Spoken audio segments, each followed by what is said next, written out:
Shalom anak-anak, bertemu kembali hari ini dalam pembelajaran tema 7, subtema 3, pembelajaran 4. Sebelumnya mari kita bersatu di dalam doa. Terima kasih Tuhan, hari ini kami kembali belajar.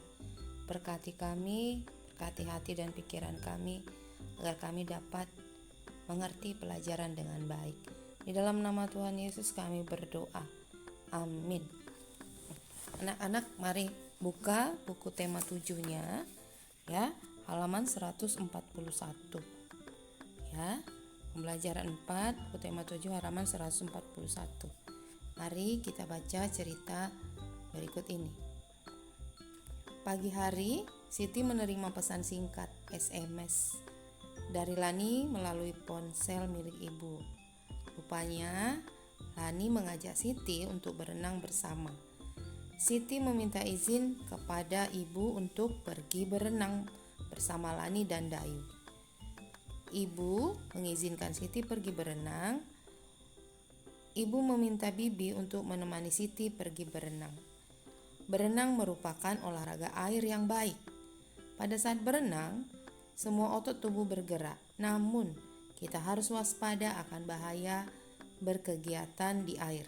Bahaya yang mungkin terjadi di kolam renang adalah tenggelam. Agar tetap selamat saat berenang, kita harus ditemani oleh orang yang sudah mahir. Apa saja upaya yang dapat kita lakukan untuk menjaga keselamatan saat berenang? Mari kita simak bacaan berikut ini. Cara menjaga keselamatan diri di kolam renang sebagai berikut. Ya, upaya menjaga keselamatan diri saat beraktivitas di air. 1. Gunakan pelampung. 2. Melakukan pemanasan untuk mencegah cedera. 3. Berlatih berenang di kolam yang dangkal. 4. Tidak berenang sendiri dan pastikan ada yang mengawasi. Ya, ada 4 paling tidak ya. Menggunakan pelampung, melakukan pemanasan, berlatih berenang di kolam dangkal, tidak berenang sendiri atau diawasi oleh orang yang lebih dewasa atau yang lebih mahir. Lakukan tahap-tahapan berikut sebelum berenang. Pastikan pakaian yang dikenakan adalah pakaian renang. Lakukan pemanasan sebelum masuk ke kolam renang. Ya, halaman selanjutnya, perhatikan. Lakukan kegiatan bersama teman yang sudah bisa berenang. Lakukan latihan meluncur dan mengambang di kolam dangkal. Kenakan pelampung agar lebih aman. Ya, simaklah bacaan berikut ini. Ayo membaca. Setelah berenang, Dayu meminjam telepon kantor kolam renang untuk menelepon ibu. Dayu minta izin kepada ibu untuk mengerjakan tugas kelompok di rumah Siti. Dayu sangat bersyukur karena ada alat bantu yang memudahkan dalam berkomunikasi.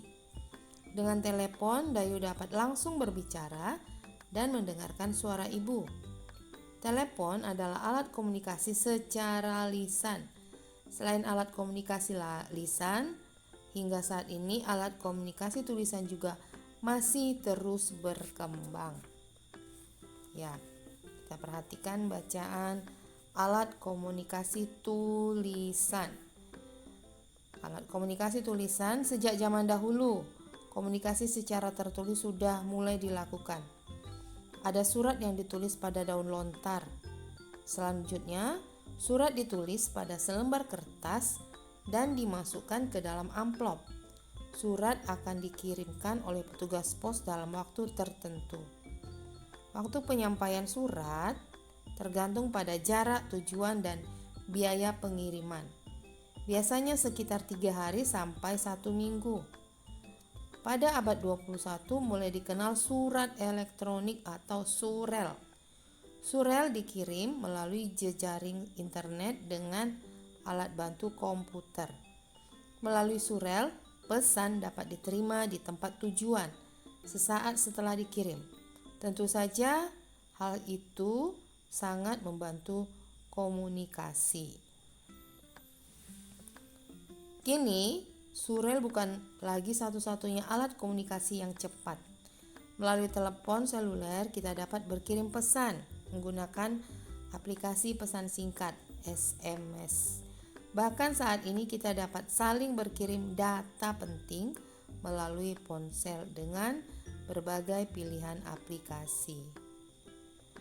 Ya, halaman selanjutnya. Mencari kalimat utama dari tiap paragraf, lalu tulislah ringkasan teks berdasarkan kalimat utama dengan judul alat komunikasi tulisan. Kamu dapat menulisnya di buku tugasmu, di buku latihan tema. Ya, anak-anak. Ayo berdiskusi. Setelah mendapat izin dari ibu, Dayu dan teman-teman segera menuju rumah Siti. Mereka mendapat tugas untuk mencari informasi mengenai alat komunikasi. Ya, mengenai alat komunikasi. Coba perhatikan saat mereka berdiskusi. Mereka mendiskusikan tentang alat komunikasi. Ya, lanjut kita membaca. Siti akan mencari informasi di internet. Dayu akan mencari informasi dari buku-buku dan majalah. Lani akan menelepon pamannya yang bekerja di perusahaan telekomunikasi. Udin membantu meringkas hasil informasi. Edo akan menuliskan pada sebuah buku. Beni bertugas membuat gambar dan hiasan pada ringkasan informasi yang telah dibuat. Dayu dan teman-teman memiliki keterampilan yang beragam atau berbeda-beda. Dapatkah kerjasama terlaksana jika kita memiliki kemampuan yang beragam? Iya, tentu saja dapat ya, Nana.